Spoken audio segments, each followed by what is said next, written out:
Baik,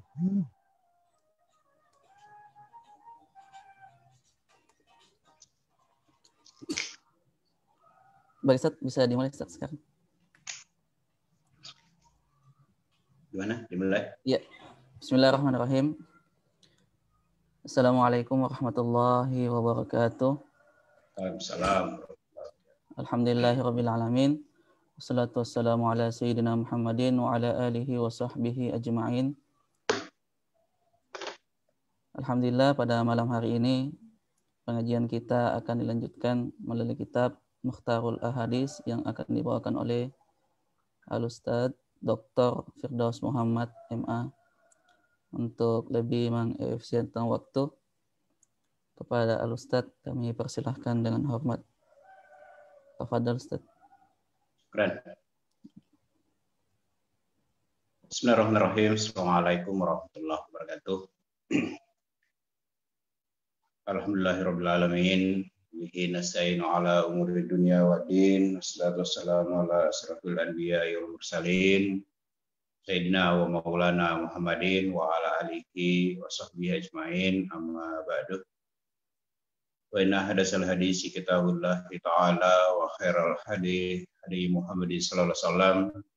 Sarul umuri muhdatsatuha wa kullu muhdatsatin bid'ah wa kullu bid'atin dalalah wa kullu dalalatin finnar. Adik-adik para santri dan santriwati yang sama berbahagia. Alhamdulillah, kita lanjutkan bacaan kita terkait dengan hadis-hadis Rasulullah SAW melalui kitab Mukhtarul Ahadits. Pada malam hari ini kita akan membicarakan hadis Nabi terkait dengan memelihara anak yatim. Nabi Sallallahu Alaihi Wasallam bersabda, khairu baitin fil muslimina baitun fihi yatimun yuhsanu ilaihi. Nabi bersabda, khairu baitin, sebaik-baik rumah.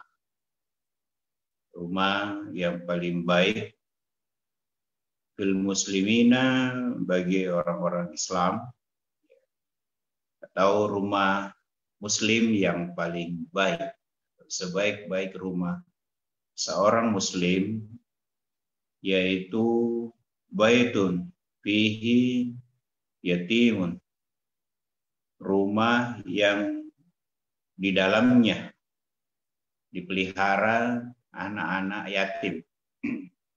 Jadi bukan anaknya, tapi anak yatim.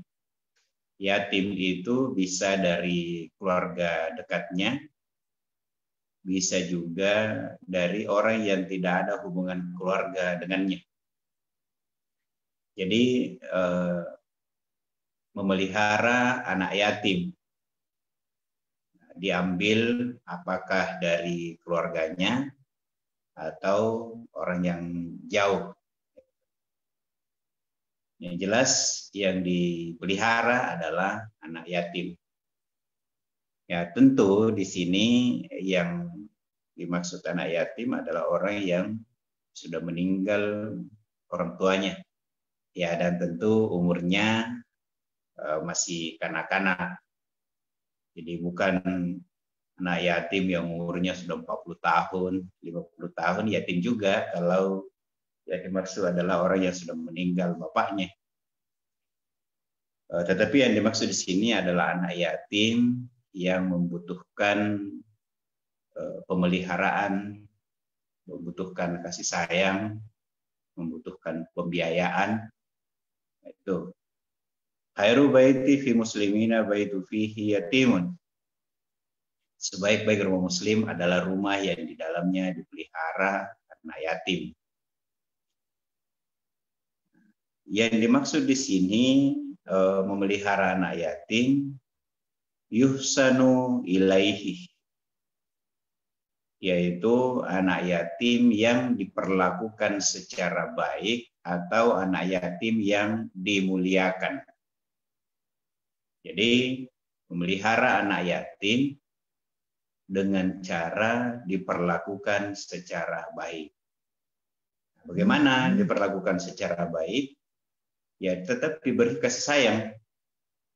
Tidak boleh ada perlakuan kasar. Karena kamu anak yatim, kamu menumpang di rumah saya. Kamu kerja dulu baru makan. Kamu pel, lantai 1, lantai 2, lantai 3, pel semua.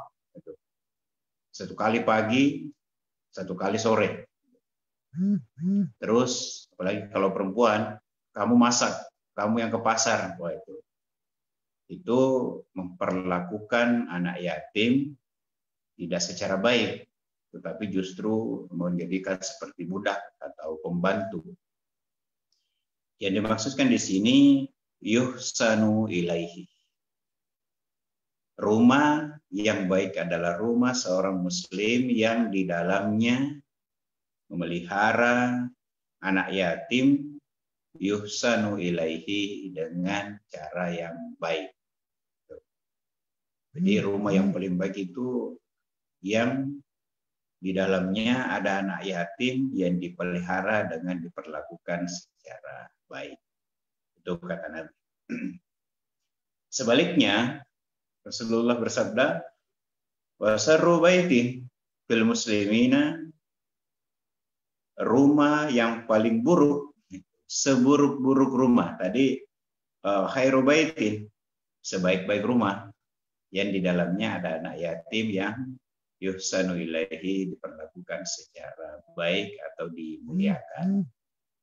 Sebaliknya, wa sarru baitin, rumah yang paling buruk, seburuk-buruk rumah, fil muslimina, seorang muslim, rumah seorang muslim yang paling buruk adalah baitun fihi yatimun, rumah yang di dalamnya ada anak yatim. Nah,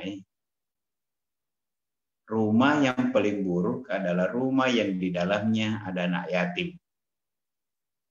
Kenapa bisa menjadi rumah yang paling buruk sementara di dalamnya ada anak yatim?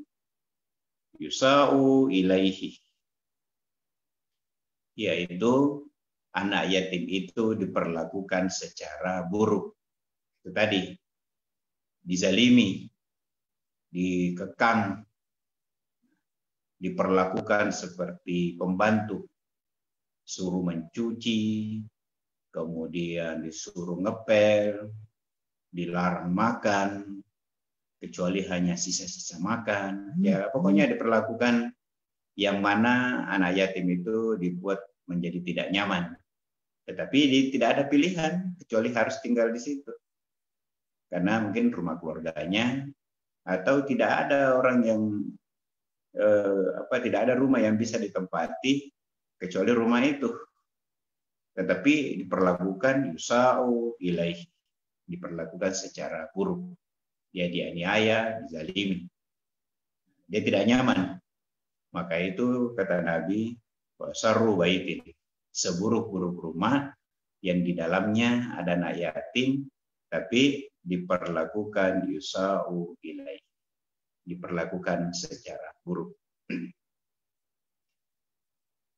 Ana kafilul yatim, kata Nabi, aku, maksudnya Nabi, dan orang-orang yang memelihara anak yatim fil jannah, di dalam surga, hakaza, seperti ini. Nah, Nabi kemudian menunjuk, beliau menunjuk jari telunjuk, kemudian jari tengah. Nabi kemudian mencontohkan, ana kafilul yatim fil jannah hakaza, saya dan orang yang memelihara anak yatim itu hakaza, ini seperti ibu telunjuk dengan jari tengah. Nah, dekat, artinya ini dekat, tidak ada yang mengantarai antara ini dengan ini, tidak ada yang mengantarai. Beda kalau begini, ini dengan ini ada yang mengantarai. Tetapi Nabi mengatakan telunjuk dan jari tengah. Nabi menunjukkan Ana wakafil yatim fil jannah hakadha. Saya dan orang yang memelihara anak yatim hakadha. Seperti ini. Artinya sangat dekat. Jadi Nabi mengatakan orang yang memperlakukan memelihara anak yatim dengan baik itu di surga nanti tempatnya sama dengan saya dan dekatnya sama dengan jari tengah dan telunjuk. Telunjuk dan jari tengah. Tidak ada jarak. Begitu dimuliakannya orang-orang yang memelihara anak yatim, tetapi yuhsanu ilaihi, diperlakukan secara baik. Nah, ada para santri rahimakumullah yang sama berbahagia yang dimuliakan Allah. Sekarang ada juga orang yang memelihara anak yatim tetapi dijadikan mata pencaharian. Nah, termasuk mobilisasi anak-anak yatim untuk mencari uang. Itu keliru, salah. Termasuk pernah ada salah seorang pengurus Masjid Nurul Ihsan bercerita bahwa saya pernah memberi buka puasa. Ya, sesuai dengan petunjuk banyak orang, memberi buka puasa yang baik diantaranya memberi makan kepada anak-anak yatim. Maka beliau datanglah beserta dengan rombongan membuat acara buka puasa bersama dengan anak-anak yatim yang dilakukan di salah satu panti asuhan di Kota Makassar ini. Lalu ketika sudah waktunya buka puasa, Pak Haji ini sudah membagi-bagikan nasi dos kepada seluruh anak-anak yang hadir. Pemahamannya itu adalah seluruhnya anak yatim. Memang anak-anak semua pakai songkok haji, baju koko, kopiah, rapih. Nah, lalu kemudian Pak Haji ini mengatakan, anak-anakku semua silahkan dicicipi, silahkan dimakan makanannya.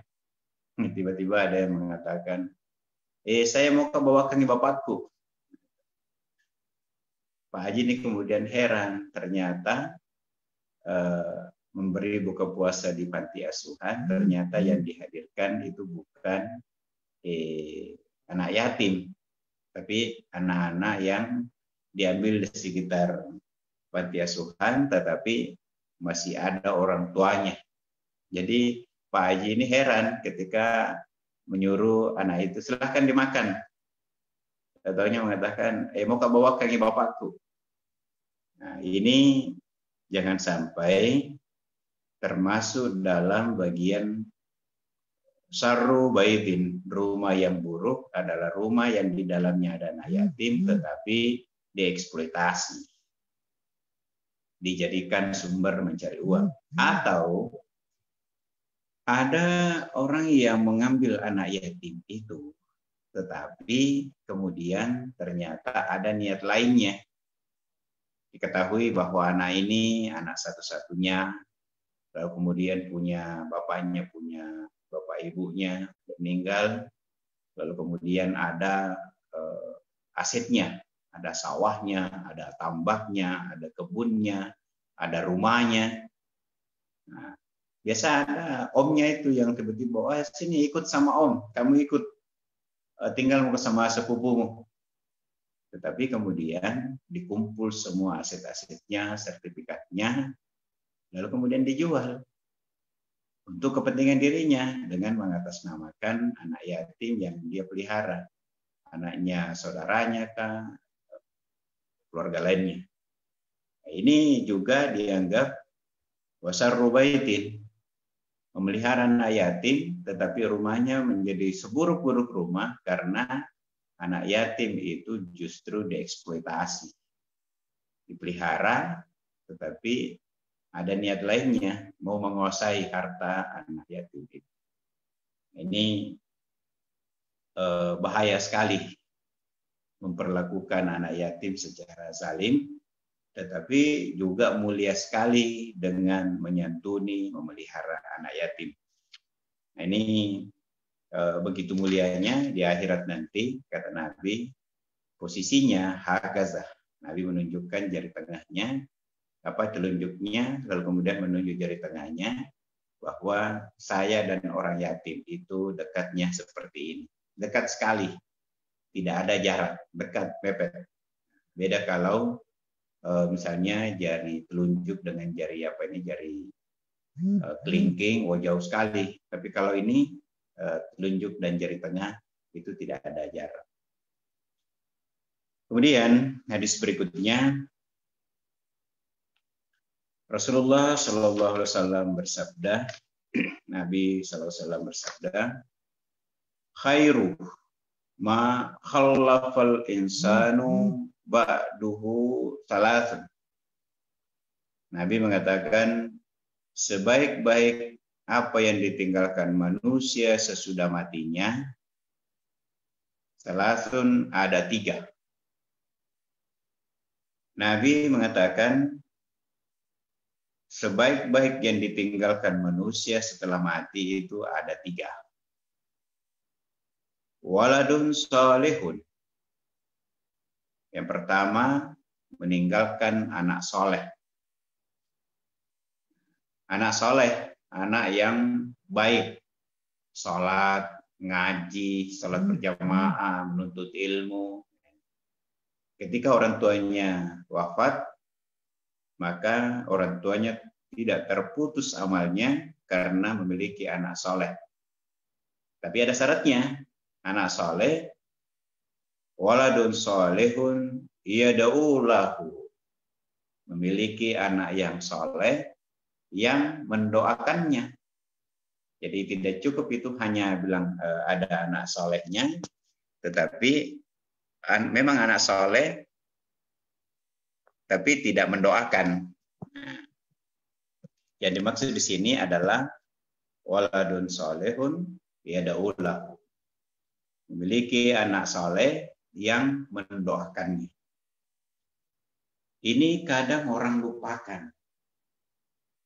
Anaknya ke masjid, anaknya mengaji, anaknya belajar, anaknya mengajar, tapi tidak mendoakan orang tuanya. Nah, memang kadang-kadang karena kita sibuk, ya kadang dilupa mendoakan orang tua. Terutama di sini orang tua yang sudah meninggal, maka yang diharapkan adalah waladun solehun yada'u lahu, punya anak yang soleh yang mendoakan orang tuanya. Ya seharusnya kita biasakan sebelum orang tua wafat, ibu sehat walafiat, bapak sehat walafiat, maka tetap doakan. Gitu. Doakan memang supaya menjadi kebiasaan, menjadi anak yang selalu mendoakan orang tua. Sebab banyak yang melupakan orang tuanya. Sudah sholat, baca Fatihah enggak orang tuanya. Baca doa enggak? Allahumma ghfir lahu wa afihi wa Allahumma ghfir laha wa afiha wa. Jadi khairu ma hallafal insanu ba'duhu salasun waladun salihun yada'u lahu. Sebaik-baik apa yang ditinggalkan manusia sesudah matinya ada 3 hal. Yang pertama, waladun salihun yada'u lahu, memiliki anak yang soleh yang kemudian selalu mendoakannya, termasuk menziarahi kuburnya. Minggu lalu ada acara ziarah ke makam-makam ulama yang dilakukan oleh Nahdlatul Ulama Kota Makassar bekerjasama dengan Ikhwan Tarekat Al-Muhammadiyah. Di antara makam yang dikunjungi adalah makam Allahyarham Andagrutta Kiai Haji Muhammad Arisa. Lalu kemudian menziarahi beberapa makam di pemakaman Al-Waqiah, Talasan, Bogor. Nah, ada juga makam seorang besar dan punya anak hebat tetapi sepertinya makamnya orang tuanya tidak pernah tidak pernah disiarahi. Ya, tidak pernah siarahi makam orang tuanya. Ya. Nah, di sini harus diperjelas bahwa seorang orang tua akan berbahagia apabila memiliki anak yang soleh dan selalu mendoakannya ketika kelak dia meninggal. Yang kedua, wasadaqatun tajri yablughu ajruha. Yang kedua adalah sedekah yang mengalir pahalanya sampai kepadanya. Yablughu ajruha. Sedekah yang mengalir pahalanya sehingga ia selalu menerimanya. Jadi ini ketika sudah wafat, dia kemudian mendapatkan pahala sampai kepadanya. Itu adalah sedekahnya. Jadi ada sedekah yang kemudian tetap mengalir pahalanya diterima sekalipun yang bersangkutan itu sudah wafat. Jadi ada pemberian yang bertahan lama. Jadi kalau kita hanya memberikan uang 10.000 itu diterima pahalanya. Tapi kalau mau yang lama diterima pahalanya, sekalipun yang bersangkutan sudah wafat tetapi pahalanya terus mengalir, maka harus sedekahnya yang dimanfaatkan orang dalam waktu lama. Masjid, beli tehel, beli pasir, beli bata, beli batu. Kemudian itulah yang dibangun, menyumbang berupa uang, tetapi untuk pembangunan masjid, untuk pembangunan pesantren. Di pesantren An-Nahda bangunannya itu kalau dihitung itu sudah miliaran biayanya. Itu sumbangan dari jamaah, dari orang tua santri dan lain sebagainya. Dan sebagian besar para donatur yang menyumbang pada masanya Guru kita, sebagian besar itu sudah wafat. Nah, dan sekarang ini pahalanya terus mengalir karena pesantren tetap eksis. Kecuali sekarang ini dalam keadaan pandemi virus corona kita batasi. Tapi dalam waktu dekat akan dilakukan proses belajar mengajar sesuai dengan protokol kesehatan. Mudah-mudahan bisa dilancarkan.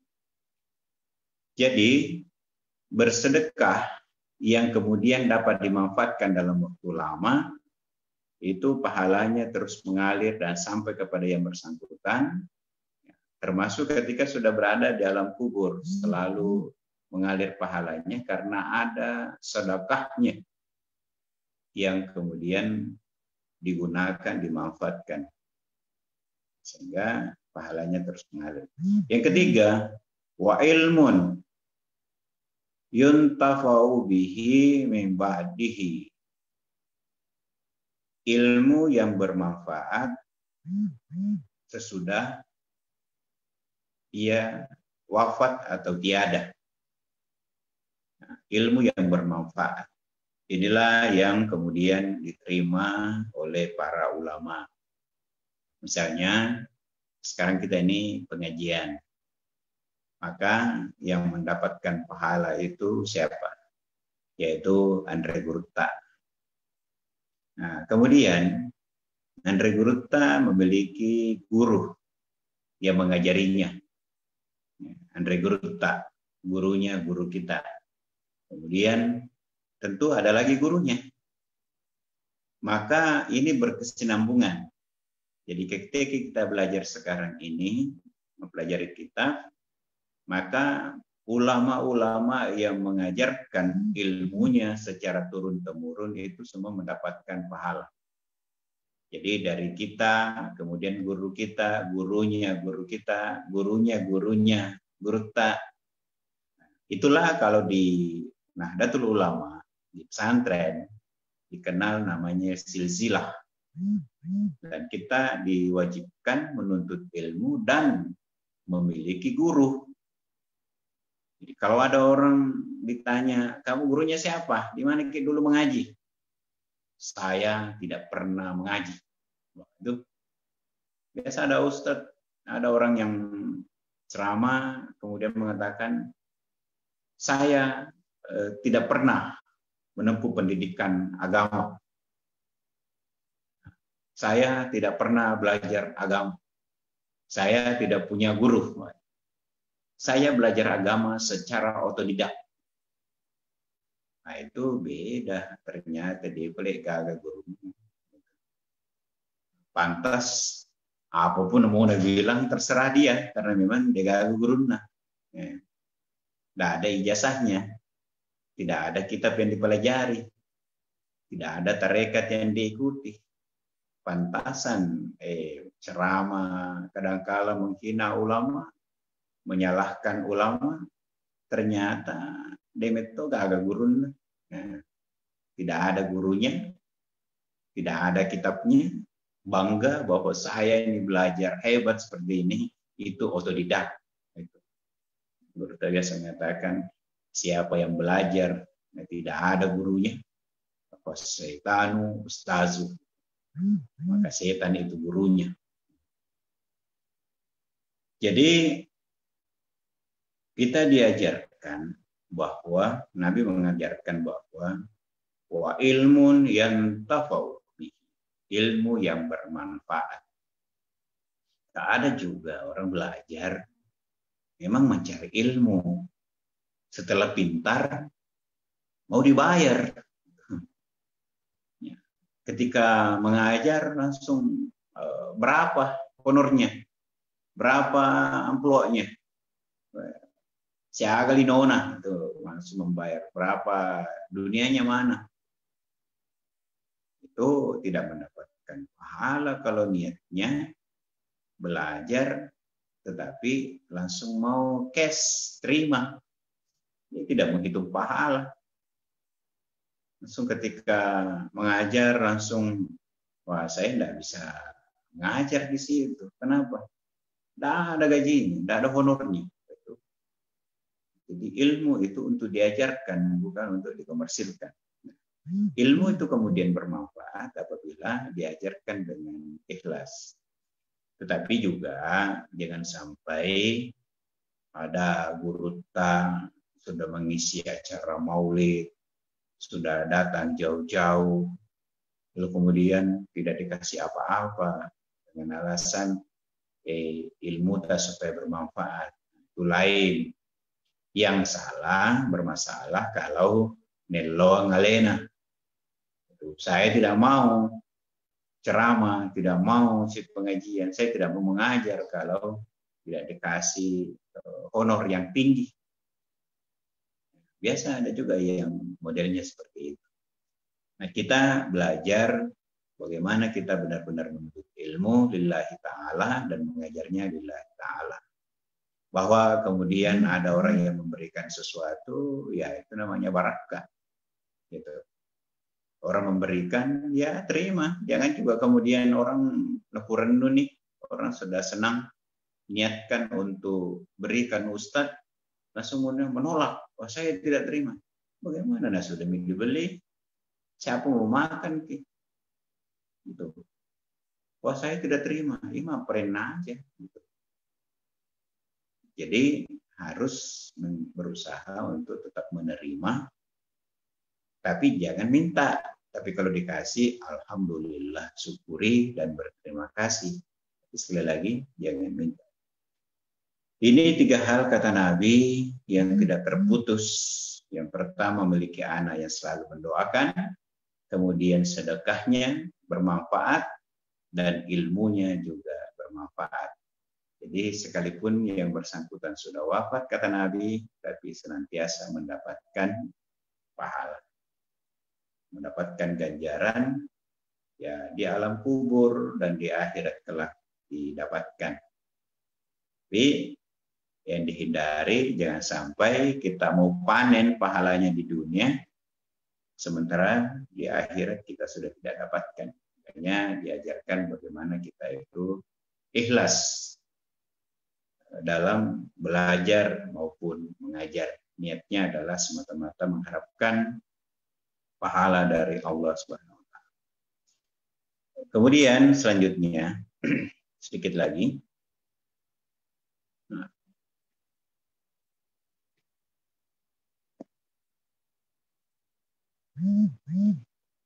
Kalau Nabi Shallallahu Alaihi Wasallam, khairu ma'utiyal insanu khuluqun hasan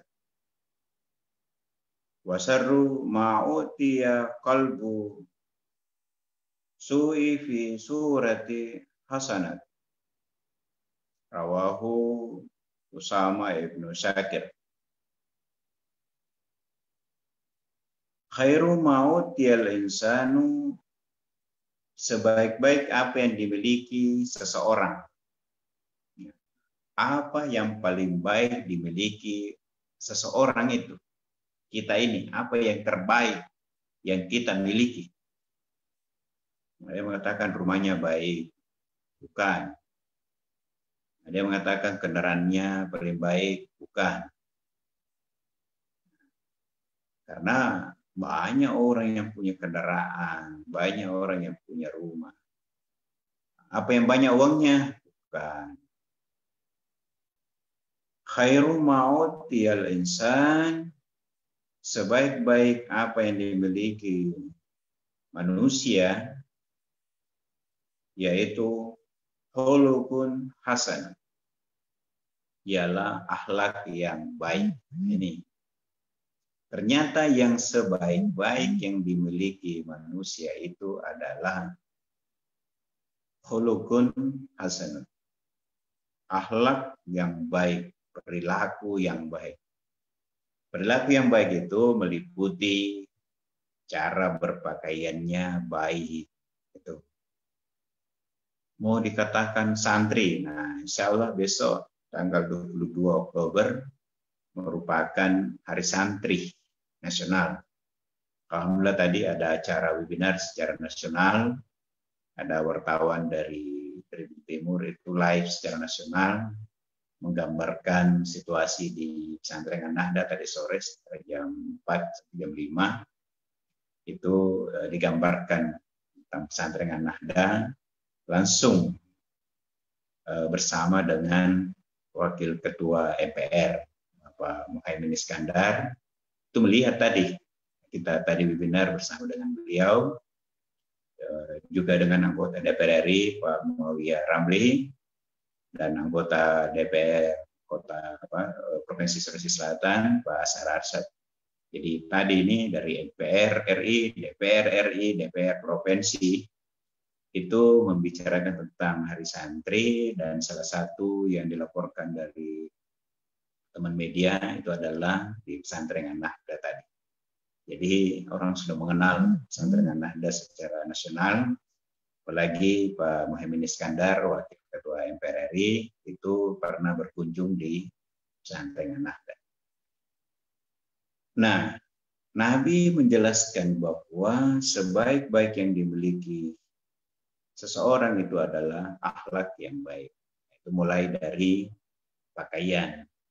Nah, sebagai anak santri, kita harus bangga sebagai anak santri yang digambarkan dari tampilan. Apa ciri santri? Pakai kopiah, pakai sarung, ya itu pakaian. Jangan kemudian menjadi santri atau nanti apalagi sudah alumni baru pakaiannya tidak menggambarkan santri, celananya robek-robek, merokok sambil jalan bicara, apalagi melakukan tindakan-tindakan yang bertentangan dengan agama, itu tidak mencerminkan akhlak seorang santri. Jadi kalau santri itu buah dari ilmunya adalah akhlaknya. Selain pakaian, akhlak juga dilihat dari cara bicara. Apa yang membedakan santri dan bukan santri? Ya, dari cara bicaranya. Kalau santri tapi bicaranya sama di yang tidak masuk di pesantren, bahkan lebih sopan ki yang tidak belajar di pesantren, wah itu bukan khuluqun hasanun.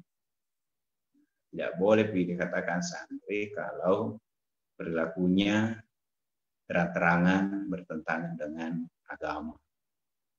Santri tapi tidak sholat, santri tapi tidak puasa, santri tapi durhaka pada orang tua, santri tapi durhaka pada guru. Bagaimana ceritanya? Itu bukan santri. Wasarru ma'utiya qalbu su'i fi surati hasanat. Dan seburuk-buruk yang dimiliki manusia adalah hati yang jelek. Qalbu su'i, hati yang jelek. Nah, apa itu hati yang jelek? Memang hatinya yang rusak. Fi qulubihim maradun. Di dalam hatinya ada penyakit, yaitu selalu iri hati, dia hati, selalu kalau ke orang hatinya memang yang buruk. Orang bahagia dia sakit hati, orang sengsara hatinya senang. Wah ini kemalasan. Jadi seburuk-buruk manusia adalah manusia yang hatinya jelek, hatinya rusak, yaitu selalu menginginkan agar orang lain terpuruk, menginginkan orang lain menjadi rusak, gagal, bermasalah. Tapi kalau ada orang selalu ingin agar orang lain baik, maka sesungguhnya itu merupakan ciri orang yang husnul khuluqul hasan, orang yang akhlaknya baik. Tapi kalau ada yang selalu iri hati, keras hati, sakit hati, iri hati, dengki, maka itu merupakan seburuk-buruk manusia yang dimiliki adalah apabila hatinya jelek dalam bentuk luar yang baik. Maksudnya begini, manusia yang paling buruk adalah orang yang hatinya jelek, yang kemudian dalam tampilannya baik dari luar. Nah ini orang munafik. Baik namamu dilihat, baik sekali tampilannya, baik sekali kalau bicara kalau ketemu dia baik sekali.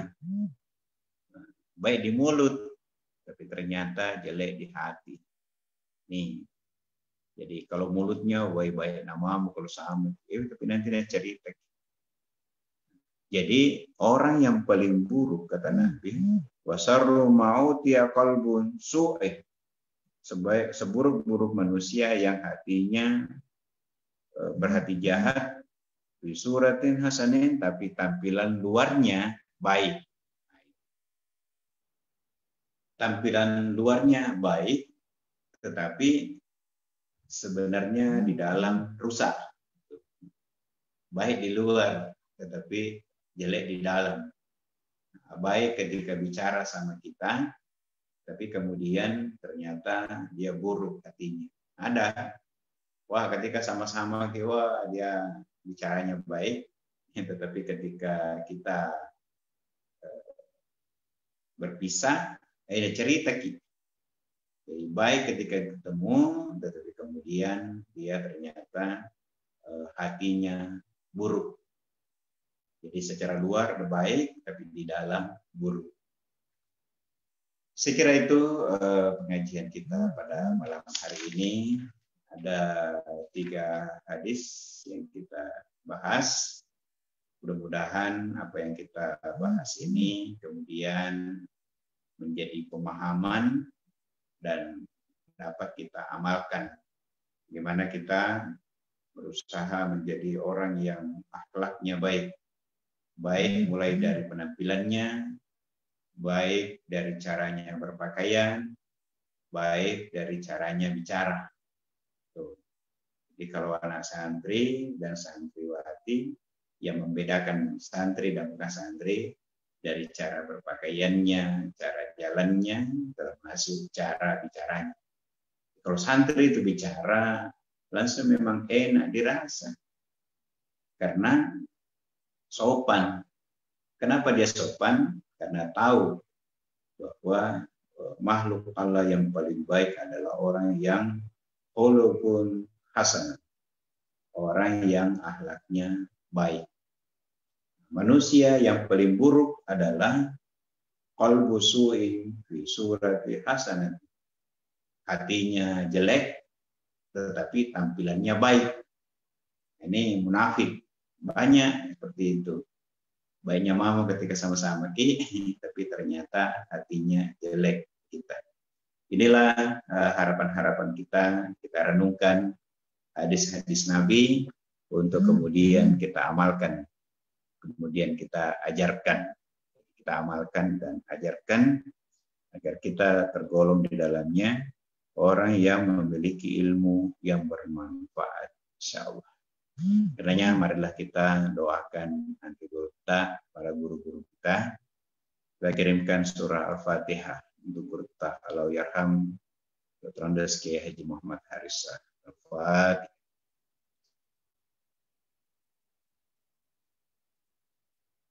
Allahumma gfir lahu wa afihi wa anhu. Dan kita juga kirimkan surah Fatihah untuk istri beliau, Ummi Hajjah Jawariyah. Al-Fatihah.